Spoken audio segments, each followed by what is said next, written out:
No, Biden cannot stop this. He could call for he could call the governor and tell him to stop this. He could use the bully pulpit, but he cannot directly, legally stop this. This is a state level. Okay. In the United States of America, the president can pardon only at the federal level.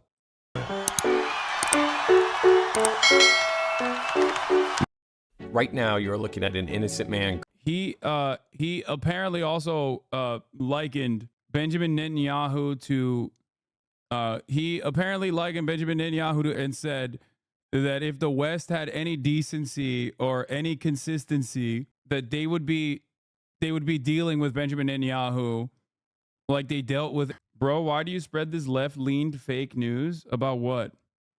Oh, come on. We gotta wait till this guy gives us more takes. You know, there's a lot of new accounts, by the way, or a lot of accounts that have just started following today. Noticeably more chirpers, but we banned them too quickly. Is that because of the CNN thing? No, nah. I mean, it's partially because of it. I have a lot of very, very motivated hate watchers that see me getting positive coverage and immediately feel the need to like retaliate with counter propaganda to be like, no, he's bad actually, please. Anyway, so today we're going to talk about, I mean, I don't know who Corey Pop is, but apparently this was a solid video on Marcellus Williams. We can use this to cover the story. Let's take a look. Awaiting 7 years ago, the DNA on the weapon was finally tested and proved it was not his.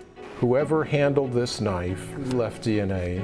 It is not Marcellus Williams. His was stayed by the then governor, and a panel was convened to reassess his conviction. Today, a panel will work to decide if that evidence proves Williams is innocent. So, why is he still here? How innocent do you have to be to avoid being? This is an injustice, it's wrong. The evidence shows my dad is innocent. The closer you get to the stranger things get. This interview remains the only one Marcellus has been able to give on camera from death row. Right now, as you see, I'm sitting in prison on death row.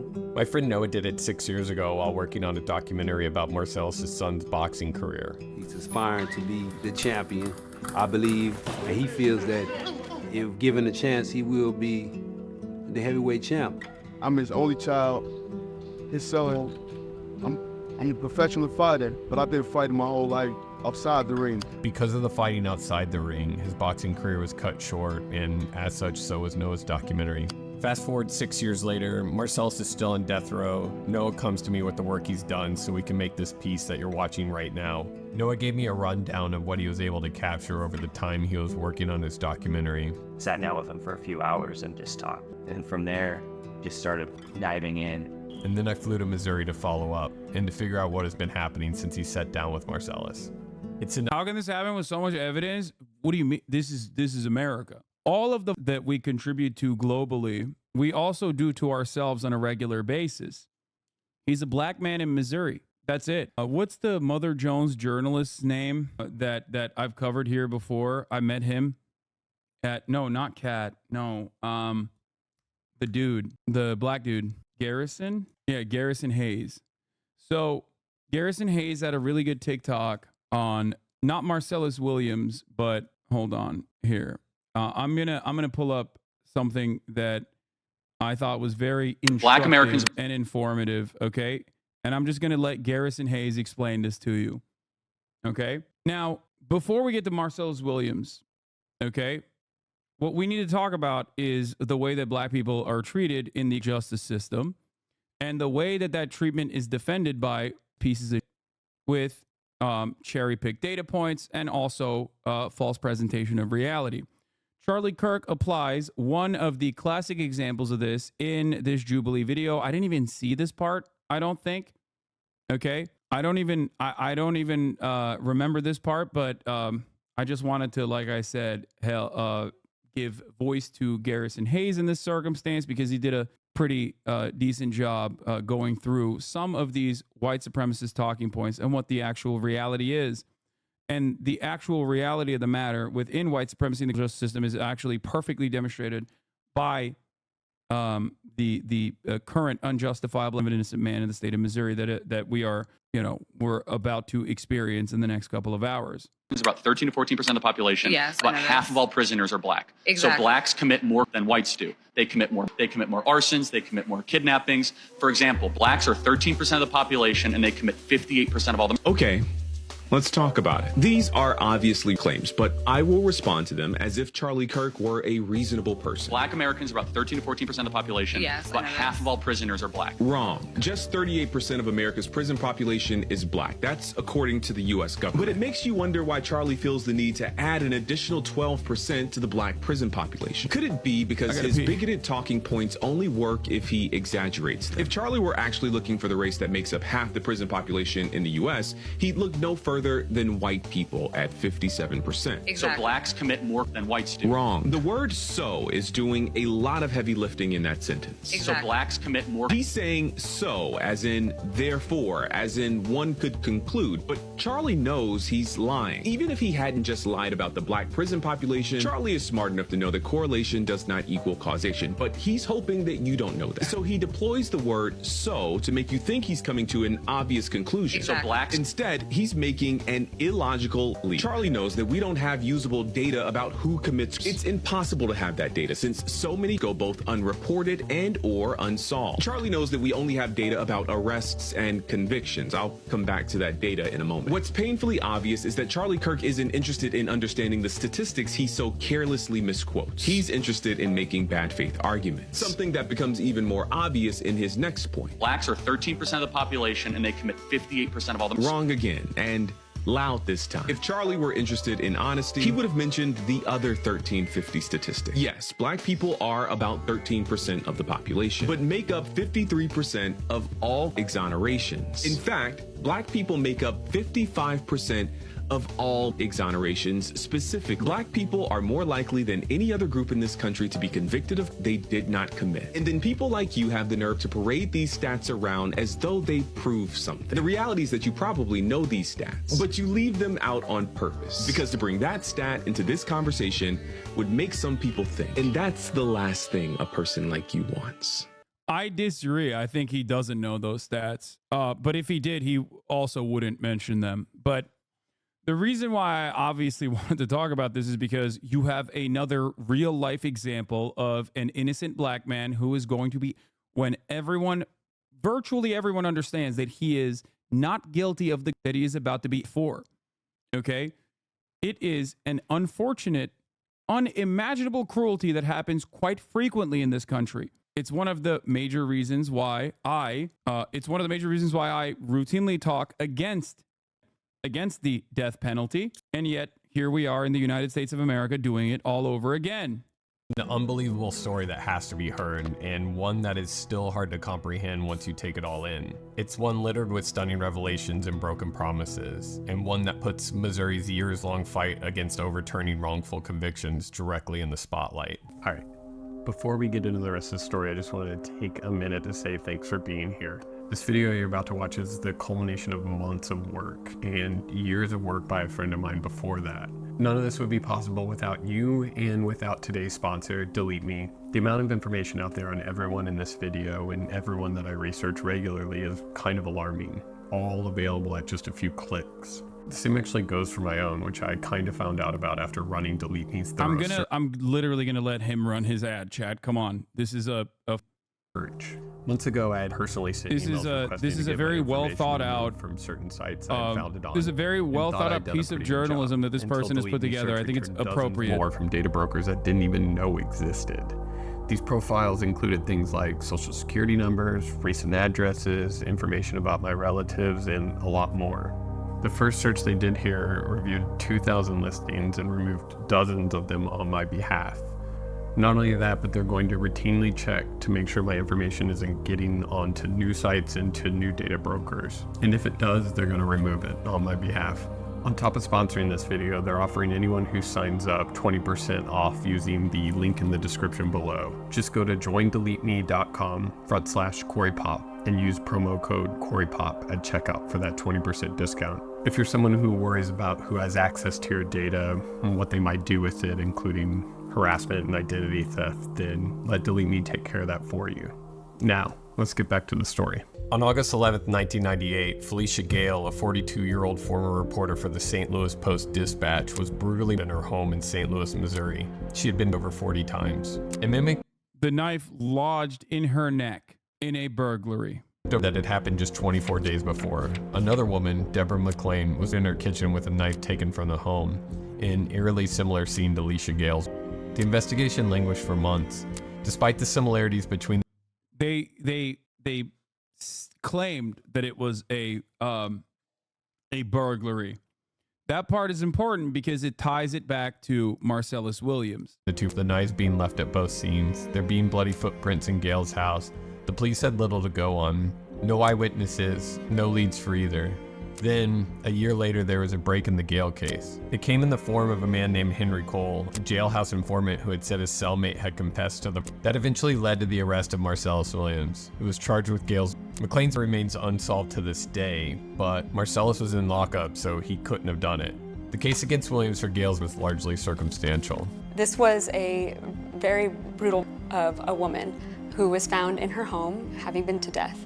There were bloody footprints at the scene, fingerprints, hairs found in the victim's hand, none of which matched Marcellus. Those were not his bloody footprints, those were not his hairs, and the fingerprints were destroyed. The state's prosecution relied heavily on the testimony of two informants who had been incentivized to testify. The only evidence they used to convict him is what we call incentivized informant testimonies. Individuals who came forward because they had something to gain. The first was Cole. So Marcellus had been in the workhouse, and someone who was incarcerated with him hears there's reward money and essentially says, I want this reward money and I want help with my own case, and says he won't even testify until he gets that reward money. The second was Williams' former girlfriend, Laura Sorrow. In addition, there's another individual, a woman who Marcellus was known to affiliate with. Notably, the two of them contradict each other in what they say would have happened and contradict physical evidence that's found at their scene. The key piece of evidence brought against him was Gale's laptop, which he was said to have sold. The last piece of evidence that they use is a laptop that had been taken from the victim's house that Marcellus did sell. But what wasn't presented at trial was that the woman that had come forward and said she had information and manufactured these statements about Marcellus is the person who gave him that laptop. And so it wasn't allowed to come out that really the only connection to is this informant and not Marcellus Williams. There were even eyewitnesses who had said they had seen Asaro with the laptop while Marcellus was still in county. Usually in cases, the evidence of guilt is overwhelming, and the only real issue you can litigate in most cases is whether that was appropriately given. This case was different in that the evidence that they used to convict him was pretty thin and questionable. All of this should have been easy to poke holes in for most attorneys, but these problems continued at trial. Since his conviction, Williams has argued in several motions that he received ineffective counsel during the trial, which came from a public defender assigned to him. It's no secret that America's public defender system has been stretched to its breaking point, but nowhere near as much as Missouri, which ranks 49th in the country in spending on indigent defenses. In 2017 alone, 320 public defenders handled 80,000 cases in the state of Missouri. The state has repeatedly vetoed bills that would supply funding to help alleviate this caseload. The Missouri State Public Defender System is asking... Yeah, this case is particularly unique because the prosecutor that convicted Williams is a prominent figure pushing for his sentence to be vacated. This never happens unless an error is particularly egregious on behalf of the prosecutor. Another similar case is in Texas with the person on death row being a white man, where it's not the prosecutor necessarily, but the main detective, the lead investigator, that is also pushing to vacate his sentence as well.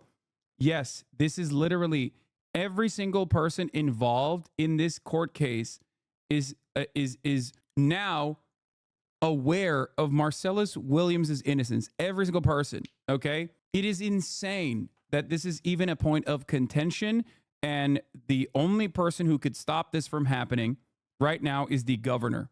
The victim's family is obviously defending the innocence of Marcellus Williams.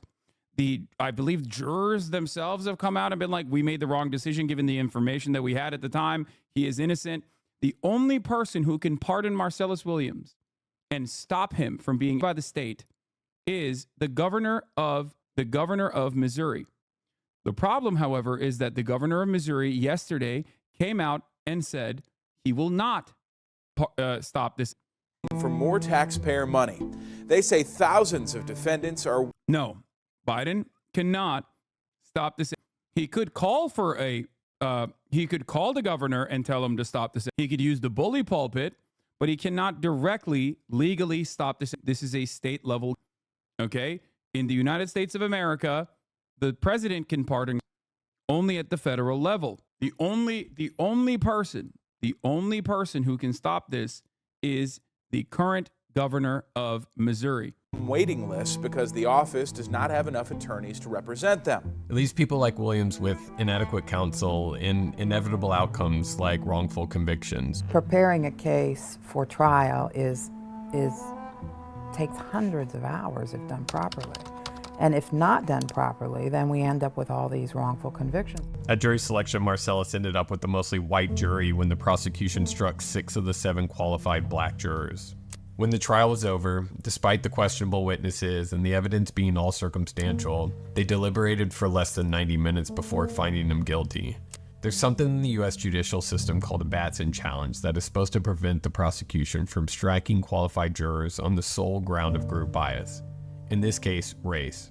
This was a black man being tried by an almost entirely white jury for a white woman's death in Missouri in the 1990s. Tried to argue Batson in a 2003 motion. The state indicated that the jurors were struck because the prosecution stated their clothing indicated they were trying to be different. But that was reason enough and not racially motivated, so Batson didn't apply. For years, Marcellus pleaded his innocence. His case was taken up by multiple different legal teams who fought tooth and nail to finally get the DNA that they had found on the knife properly tested. It turned out to be another man's profile. There is a DNA testing statute in the Missouri law, but it's real narrowly written, so we just had to make that request in a broader claim of that he was innocent, or there's enough doubts about his innocence that he shouldn't be in. We can prove it if you let us do this further DNA testing. It's not always a weapon like in Marcellus's case where it's left in the victim's body. That's a incredibly obvious piece of evidence. To know that wasn't tested was just shocking. It just blew my mind. Don't you think you Wouldn't this ruin the governor's reputation in future election along with the resulting in his local protesting against them? What are you talking about? Nobody gives a It's another innocent black man being. It happens all the time in the United States of America, and the U.S. Supreme Court genuinely loves continuing with these on a regular basis. No, it happens all the time. According to Slate, we are currently witnessing the worst spree in 3 decades. Okay, this was written on September 23rd, 2024, yesterday. This week is shaping up to be a very bad one for opponents in the United States. If all goes according to plan, states will put 5 people in a 1-week span ending Thursday. That is an unusual, though not unprecedented, number of in such a short period of time. To understand just how unusual it is, consider that in 2023, the total number of for the entire year was 24, less than 1 every other week. In 2022, 18 people were put for a rate of roughly 1 every 3rd week. Indeed, one would have to go back almost 3 decades to 1997 to find a parallel to what may unfold this week. During a 7-day period in May that year, Texas 5 people. South Carolina, Khalil Allah, formerly known as Freddie Owens, in his first is 2011. The others are planned for Tuesday and Thursday in Texas, Missouri, Alabama, and Oklahoma, all of which regularly carry out. It is just a coincidence that all these states are moving in lockstep. Coincidence or not, or a close look at each of the cases in which some will be this week highlights not just the kind of horrible that can lead someone on throw, but also many of the penalties' crippling problems. This week's include 2 cases in which there are substantial doubts about whether that person being is actually innocent. 2 others illustrate the fact that it is often used against people who are poor, vulnerable, in many ways broken, not against the worst. The 5th highlights America's futile search for a method that will be safe, reliable, and humane, which is, of course, ironic to say. Ridiculous, an oxymoronic statement. Looking for a method that is safe, reliable, and humane. Every aspect of from the methods used to how you are going to deploy this in a consistent manner is completely broken. It's a fundamentally contradictory argument. Okay? The fact that 3 of the 5 people who will be this week are black only underlines the continuing salience of race in determining who gets sentenced. And all told, this week's spree should unsettle all Americans, whether or not they support the penalty. It will offer further reasons for why it should be abolished everywhere in this country. To see why, let's start with last Friday's of Khalil Allah. He was convicted of the 1997 of Irene Granger Graves, a single mother of 3 who worked as a convenience store clerk. No physical evidence connected Allah to the key evidence against him was testimony from his co-defendant, Stephen Golden, who said Allah shot Graves. Golden did so after reaching a deal with the prosecutors that he would not be given a sentence in return for his testimony. Allah maintained his innocence from the time he was arrested to the day he died. And just before South Carolina put him to new evidence came to light suggesting what he had been saying for years was true. Last Wednesday, Golden recanted his testimony and signed an affidavit saying, Freddie Owens is not the person who shot Irene Graves at the Speedway on November 1st, 1997. Freddie was not present when I robbed the Speedway that day. But neither the South Carolina Supreme Court, the state's governor, nor the United States Supreme Court moved in a way that would save Allah from the ultimate punishment for he may not have even committed. On Tuesday, which is today, Missouri is going to follow through on the of Marcellus Williams, the reason why we're talking about this to begin with, who is another victim of a miscarriage of justice. He would be the third row inmate in the state this year. As Newsweek votes, Williams was convicted of and sentenced in connection with the 1999 of social worker and former journalist Felicia Gale. None of the physical evidence collected at the scene pointed to Williams. There's also, as we said, recent DNA evidence that shows that his DNA was not on. Like the DNA matched with the knife on the scene of the lodged in the neck of the victim did not have his DNA. As Newsweek notes, Williams was convicted of and sentenced in connection with the 1998 of social worker and former journalist Felicia Gale, even though there was no physical evidence that connected him to the scene of the... Remember, a knife attack is a deeply personal form of, obvious insane, okay? But due to the personal nature of the itself, it is virtually impossible to not leave any DNA at the scene of the... Okay? Impossible. So while forensic evidence oftentimes can get things wrong, this is one of those instances where if he was at the scene of the... he would have left some kind of evidence. Williams' connection, like Allah's Newsweek suggests, turned on the testimony of two unreliable witnesses who were incentivized by the promises of leniency in their own pending cases and reward money. Eventually, even the prosecutor's office that originally brought the case against Williams asked the courts to stop the... Today, that is going to happen. The prosecutor's office, okay? That right there is insane. Like, that is not a thing that ever happens unless it is so obvious that they've up. Texas plans that on Tuesday, Travis Mullis, making him the fourth person. The state is in 2024. Mullis was found guilty of capital in 2011. He was accused of sexually his 3-month-old son, Elijah Mullis, then stomping his head and choking him, resulting in... No one contends that Mullis is innocent of that horrible, but his case shows the way that America is used against troubled and vulnerable people. Mullis has a mental illness resulting from troubled and abusive childhood. His attorneys say that he was in and out of mental health treatment centers, diagnosed with post-traumatic stress disorder, bipolar disorder, and attention deficit hyperactivity disorder. Mullis was also ill-served by his lawyers in the original trial, who did a poor job of describing the depths of his mental illness. As a result, the jury heard just a fraction of the horrors in Mullis's life. Like with Mullis, if Oklahoma goes ahead with his plan to Emmanuel Littlejohn on Thursday, it will be someone who was throughout his childhood and whose formative years were marked by frequent exposure to and drugs. Littlejohn was 20 years old when he was Kenneth Mears during a robbery. His lawyers contend that because of the he suffered at the time of Littlejohn's brain was less developed than the typical 20-year-olds. In addition, they note a sentence in a case with similar facts hasn't been handed down in more than 15 years. Those facts convinced a majority of the members of the Oklahoma Pardon and Parole Board to recommend that the governor commute Littlejohn's sentence. Finally, this week, Alan Eugene Miller is scheduled for a second trip to Alabama's chamber.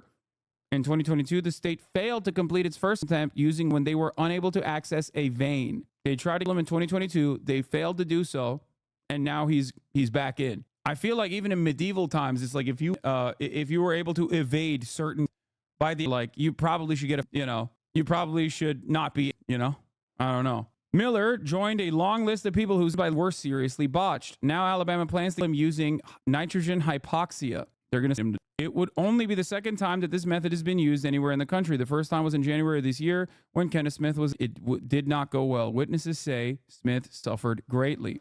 5 and 7 days will give America a vivid picture of what happens when the state. We should take this opportunity to consider whether we want to continue using unreliable methods of risking people who just might be innocent or are the victims of abusive childhoods or mental illness, or who get sentenced because of their race or the race of their victims. A lot of people mistake justice for vengeance. Justice is not vengeance. The goal of the justice system is to ensure that these do not happen again. Okay? Someone is not justice. It's simply vengeance. That's it. That's it. And it completely goes against the principle behind the justice system. I have always been an opponent of I find it to be truly unconscionable. I think it's like yet another glaringly obvious example of the hypocrisy demonstrated by people who claim to be pro-life. It is completely unacceptable. It is barbaric. And the fact that it still exists in the United States of America, which is a standalone country, by the way, in comparison to other OECD nations, is ridiculous. But we are a truly barbaric nation, okay? We are an incredibly draconian nation. Our attitude towards punishing is insanely out of whack. The goal of the justice system is supposed to rehabilitate people who have done horrifying things, okay? No matter how wrong those may be, you should not stray away from your overarching goal of rehabilitating every single person. Now, there are certain instances where at least modern medicine is incapable of truly rehabilitating certain people that have conducted certain, okay? But that should not stop us from trying to find active solutions, adequate solutions to these problems. It does not mean that someone who is like a baby after them gets to walk away free, okay? That is not the argument here. That is not the argument at all. But the argument should be that every single person, because the overwhelming majority of people that are currently in prison are not there for a baby, okay? If you're anti, you absolutely should be anti people in the hands of the state. That's lib shit, says socialist conscience. Yeah, it's liberalism to say that state sanctioned is wrong. I know. Well, I guess I'm a lib then. Except it's not lib. Liberals love this too, okay? Most liberals don't give a fuck about this kind of thing. Why can't we just put down the subhuman scum? Well, here is the reason why we shouldn't do that. Because 55% of black people, or black people comprise 55% of all people that are unjustifiably put forward as perpetrators of. Don't you consider that to be a significant wrong? A lot of people get falsely claimed of that they did not commit. What are we talking about? Out of those who are incorrectly convicted of, 55% of them happen to be black. Since 1973, at least 200 people have been in the U.S. who were later exonerated, most of which could have been exonerated before there, and some of them were and were still. And those are only the instances that we know of with conclusive evidence of their innocence. What's really funny about a lot of liberals is they love talking about how Donald Trump is and even point to the Central Park 5 ad that Donald Trump took out on the New York Times, but then fail to consider that they're behaving in the exact same way. The same principle exists here. You should test it before you. This man went through produced my analysis, which was pretty simple. There was a clear male profile on the handle, not Marcellus Williams. You know, to me, that seemed sufficient to reopen the case. This went on for months without any movement, no evidentiary hearings, no chance to present this new evidence. Then, at the last minute, just hours before, the Governor Eric Greitens decided to stay as Marcellus Williams would be dead tonight without Governor Eric Greitens issuing a stay of. Marcellus remembers that day. I was like maybe a couple of hours away from being actually seeing the team go into the little room, you know, with their little materials. I had already came to grips with that. In staying there, Greitens cited the new DNA evidence and assigned a board of retired judges to convene and make a decision on if Marcellus deserved a new trial. Governor Greitens will appoint 5 retired judges to the panel to review Marcellus Williams' case, including that new DNA evidence. Everyone was hopeful. It's looking way better than it was before. Anything better than him facing penalty. So now he getting the chance and the shot he needed. Yeah, by the way, the changes to the Democratic Party's criminal justice platform you may have missed is, for example, there is no mention of police brutality in the 2024 platform as opposed to the 2020 platform that did talk about police brutality. And beyond that, they've also removed language on working towards abolishing the penalty. At what time is he supposed to be? In an hour and 20 minutes. Yes. They're the GOP, but just gay now is correct. Yes, that is what the Democratic Party has become. Gay GOP. That'll go away soon too, though. They'll just become full-blown GOP. You know, they'll do away with that too. Don't worry. It's coming. For them to look over the DNA evidence. But the sentiment was short-lived because what happened following that was nothing short of stunning. The board of inquiry is something unique to the state of Missouri. It's a law that's been rarely invoked, and each of the few times it has yielded bizarre results. In the late 90s, the then governor Mel Carnahan issued a stay and invoked the board of inquiry to look into the case of William Theodore Boliak Jr. Carnahan then died in a plane crash, and because of the wording in his stay, Boliak remains on throat to this day, with his being forever stayed. In Marcellus' case, the board of inquiry that then Governor Eric Greitens requested to convene did in fact meet. It was the first movement in a while and gave him and his legal team hope. Are you hopeful now with this board required? I'm hopeful, but I don't believe or trust in the judicial system. But I'm hopeful that some good will come out of it one way or another.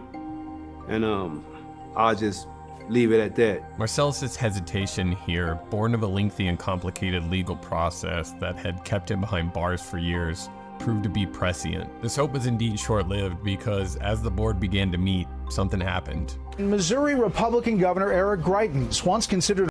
Yeah, the only other group that could potentially halt is the U.S. Supreme Court, which it, of course, as of literally 5 minutes ago, declined to halt the Missouri inmate Marcellus Williams, knowing full well of his innocence. A lot of people will be like, oh, I don't understand. Like, what's the purpose here? Like, what's the reason? It's because they're bad people. They're evil people, and they like doing evil. That's it. There's literally no other justification for this, okay? It's because they are evil people. The Supreme Court loves it. They love defending the of black men. There is no other way to point to this reality. Just literally, if you know anything about the United States Supreme Court, you know this, okay? They do this all the time, specifically intellectually disabled black inmates. They love that. Yeah, Antonin Scalia, they say it out loud. Mere factual innocence is no reason not to carry out a sentence properly reached. I repeat, mere factual innocence is no reason not to carry out a sentence properly reached, okay? A miscarriage of justice is not a miscarriage of justice at all as long as the sentence was properly reached. It does not matter.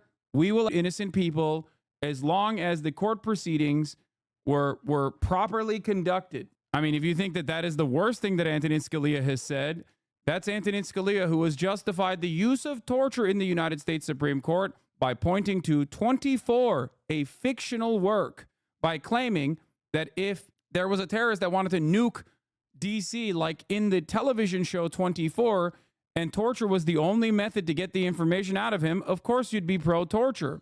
Or Antonin Scalia, who also once famously made the slippery slope argument about gay people getting married. If gay people can get married, then what's next? What if they want to marry dogs? That is literally, both of those things are things that Antonin Scalia said and did and defended, positions that he said and publicly defended in dissent. And you can learn about this in an introductory constitutional law class, as I did when I was in college.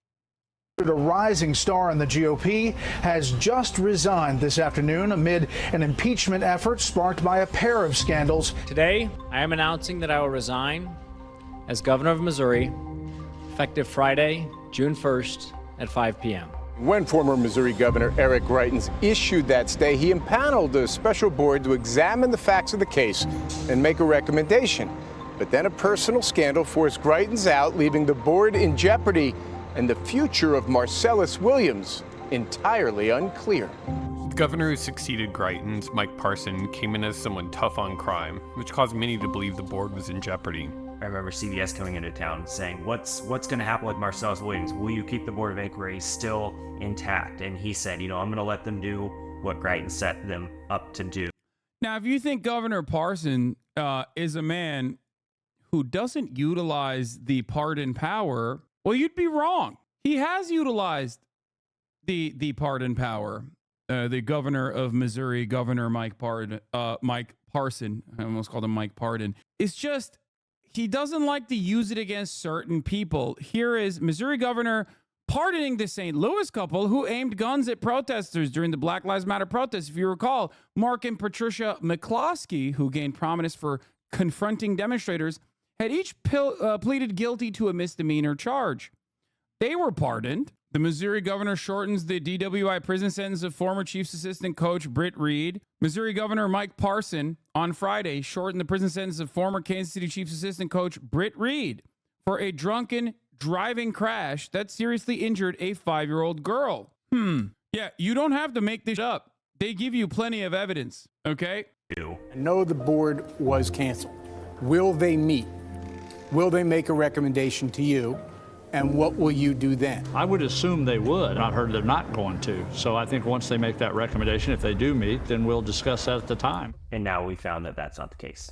Parson, of course, dissolved the board, ending the state's years of work towards Marcellus. Are you actually being serious? Dog, look in front of your eyes. Like, it's not like I'm making this up. It's in front of you. Like, these are things that he has done. Every single thing that I have mentioned is factually accurate, okay? Obtaining a hearing. After everything Marcellus had been through, again be thrown into turmoil for things outside of his control seemed unbelievable. How did the scandal-plagued governor of Missouri's resignation essentially ruin Marcellus's chances at freedom?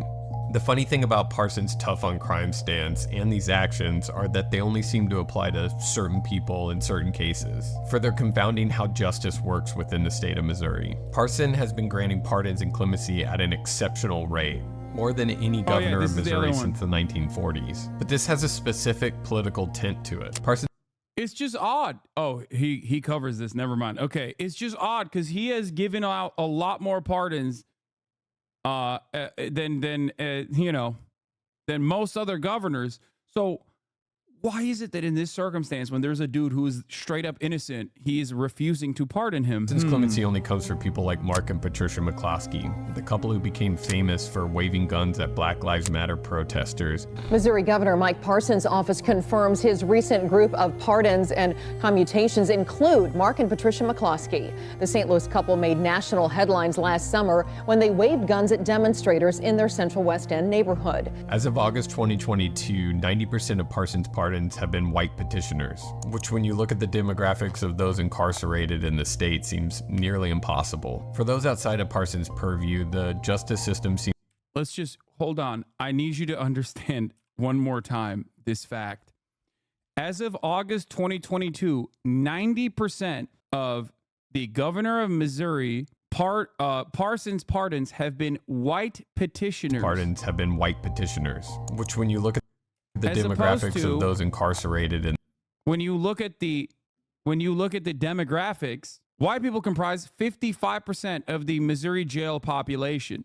The state seems nearly impossible. For those outside of Parson's purview, the justice system seems to lean its full weight on them. Parson dissolved the board of inquiry looking into Marcellus's case and took no further action. We filed a civil lawsuit saying we don't believe the governor has the authority to dissolve that board because he had to wait until they finished their work. Once they finished their work, he could do what he wanted with his clemency powers, but the order had already been there. Unfortunately, the Missouri Supreme Court disagreed with that and recently dismissed that civil case. And at that point, the Attorney General argued there was no other reason that an date shouldn't be set. We're here now, and he's got a September. This is the last part of the process. Here it is. Missouri Governor Mike Parson has also said that he is potentially going to either release or shorten the prison sentence of the first Kansas City police officer ever convicted of a black man, signaling in recent comments his disapproval of the former detective's incarceration.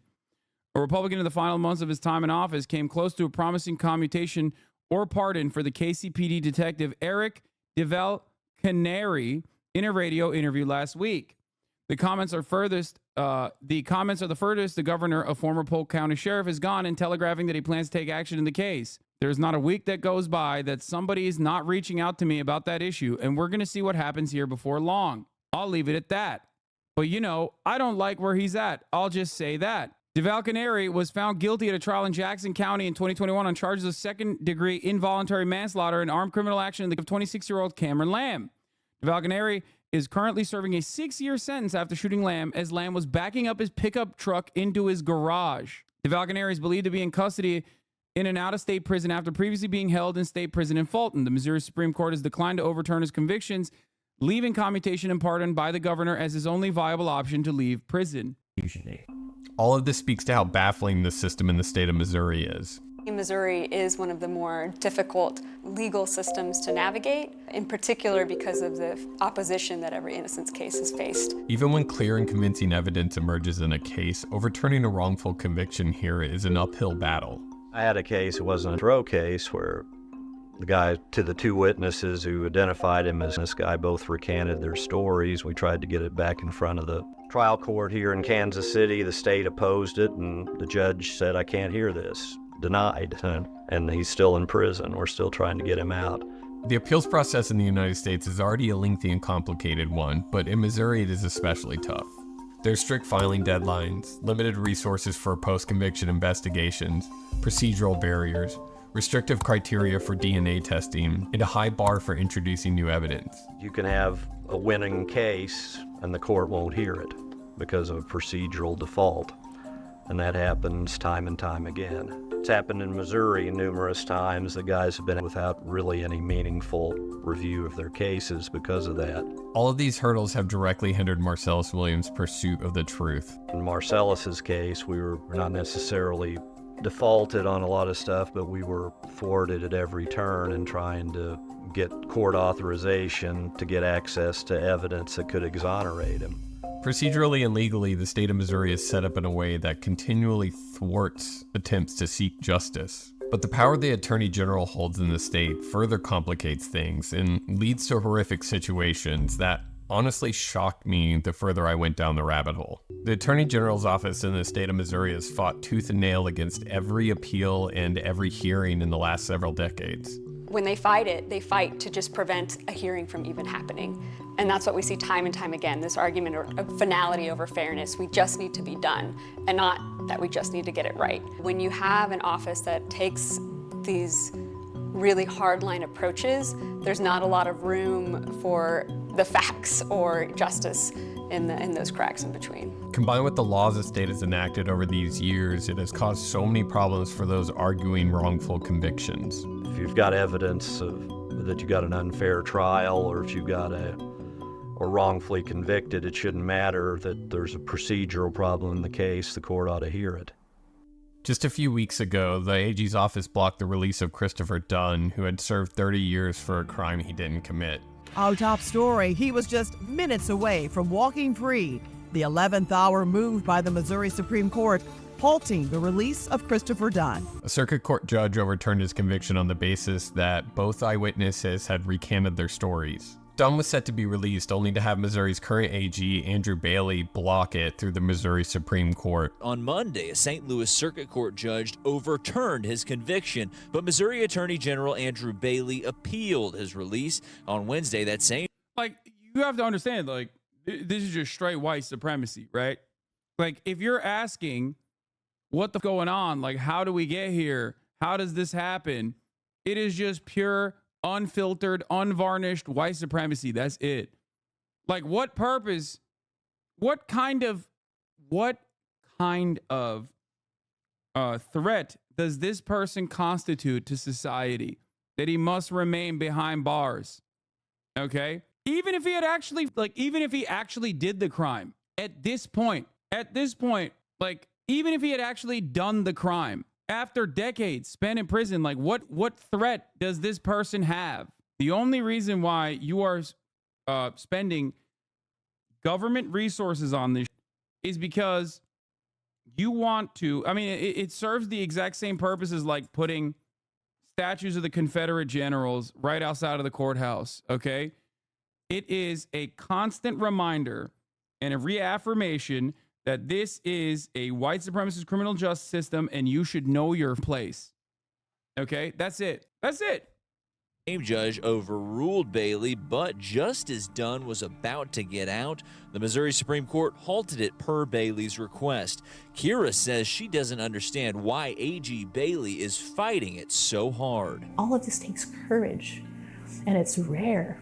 And to see another part of the state try to slap that down and try to it. I just don't understand it. This comes just a week after Bailey attempted the same thing with Sandra Hemme, the longest held wrongly incarcerated woman known in the US. Hemme's conviction was overturned only to have her release blocked by Bailey.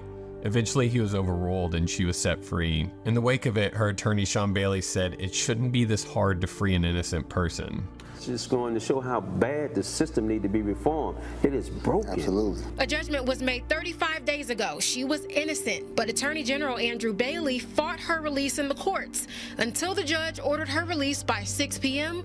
or he would hold the Attorney General in contempt. Despite his conviction being overturned, Dunn remained behind bars because of the Attorney General's petitions. We are overjoyed, and at the same time, we're also afraid to really exhale until Chris actually takes his first free steps. The human cost of these systematic failures is staggering. Collectively, Missouri's exonerees have served hundreds of years behind bars for crimes they didn't commit. Lives derailed. Why do AGs do this? Is it careerism? No, dude, it's white supremacy. That's it. It is white supremacy. That's it. There's nothing else. The true perpetrators were left to commit further. She says no family should have to go through what Chris... The justice system is built on the foundation of white supremacist values. That woman is white. That doesn't change the reality that for all of the other non-white victims of the justice system, you have to uphold law and order in the same degree because you're going to get a lot of black people that way. Christopher's family went through yesterday. She says tonight they're waiting and trying to keep hope as this entire legal process continues to play out. Marcellus' son knows all too well about this pain and the waiting, the keeping hope, the lengthy legal processes. My dad in this situation, I'm really got to be there for him. You know what I'm saying? You got to let your dad know you love him. You know, get somebody their roses while they still alive. These people want to put all the pressure. They make the visits uncomfortable.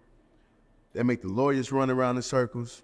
You know what I'm saying? It's just too much. Some studies indicate that 4 to 6% of the inmate population in America is actually innocent, which would mean that there could be hundreds more in Missouri behind bars for they didn't commit. For a state that incarcerates its population at a rate higher than the national average and higher than most countries in the world, it needs to be sure it's getting these convictions right. Instead, it spent years railing against policies that would alleviate the... Do you get it? Do you understand? Can you explain how it's white supremacy and how it applies here? America never abolished slavery. They just simply legalized it in the form. They just simply legalized it in the form of the justice system. The justice system that was the justice system that's historically been used and will continue to be used against overwhelmingly black and brown populations. And yes, white supremacy does end up sometimes directly harming, in many instances actually, directly harming white people as well. It's the same reason why white people are shocked when police brutalize them and they go, "What are you doing to me? I'm not black."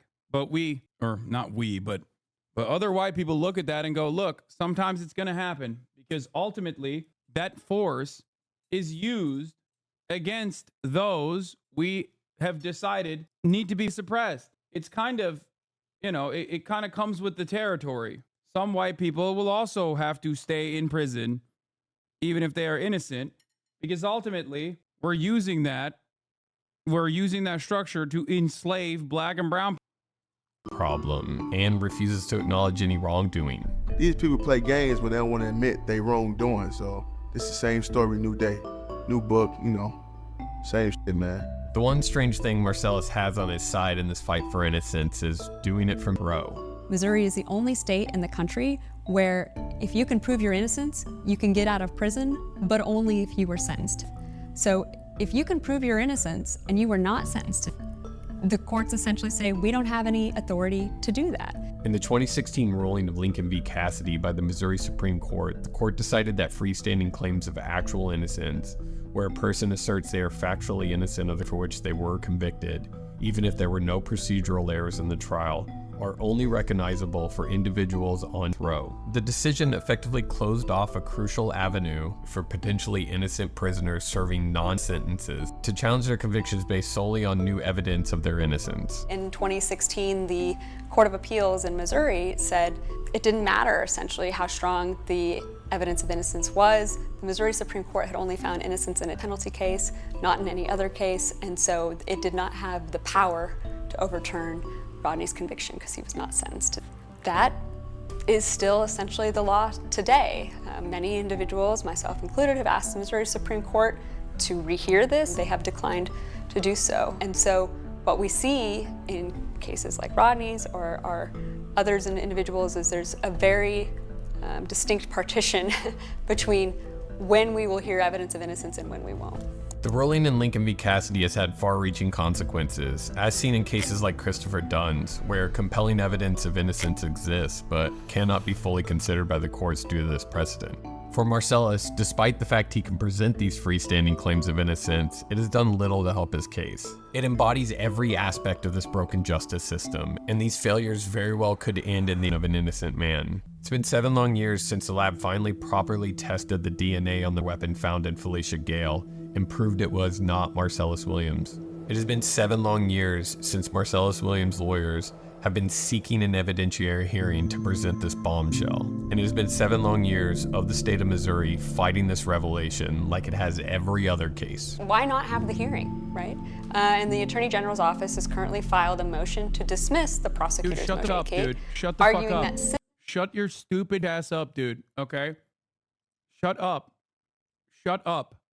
Jesus Christ, dude. What are you defending here? Like, what are you defending here? Please, what are you defending? Oh, the Attorney General of Missouri is not a white supremacist. He's just a bad person. Like, what are you? Jesus Christ. Is he your dad, dude? Is that what it is? What's going on? Like, what a distinction without a difference. Oh my God.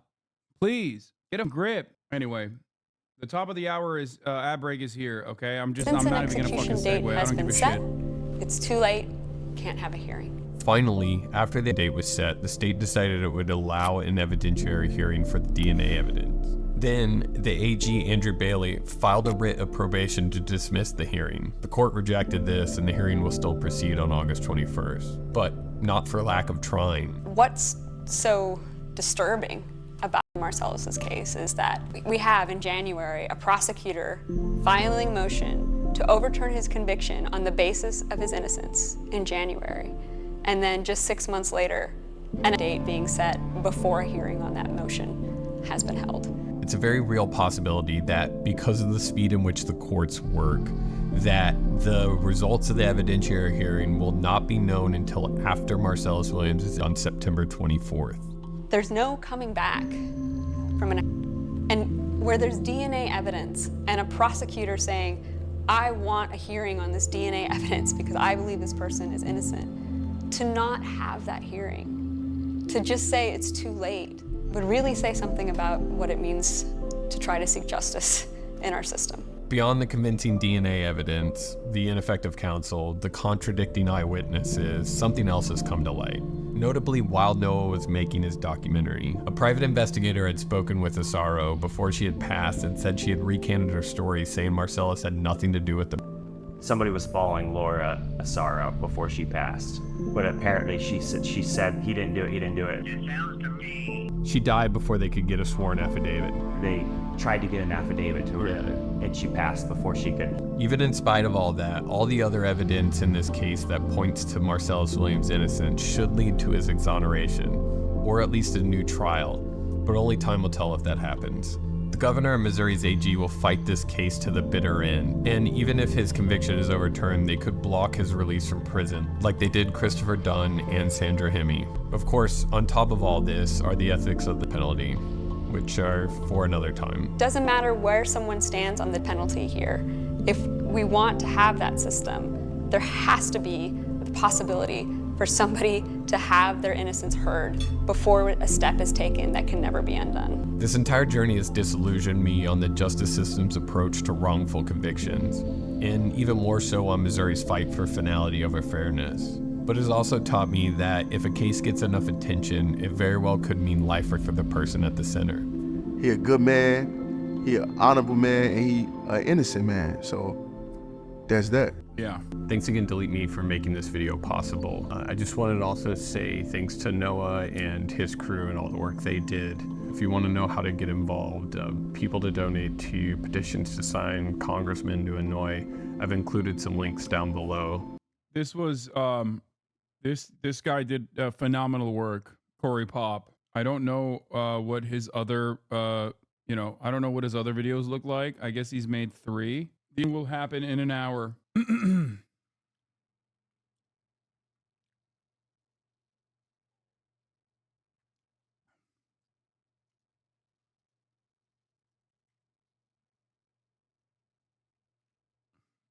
Oh yeah, if you go to factzero.com, you can send a fax to the office of the governor of Missouri. Many people are doing that, but I think that this is beyond like calls for help.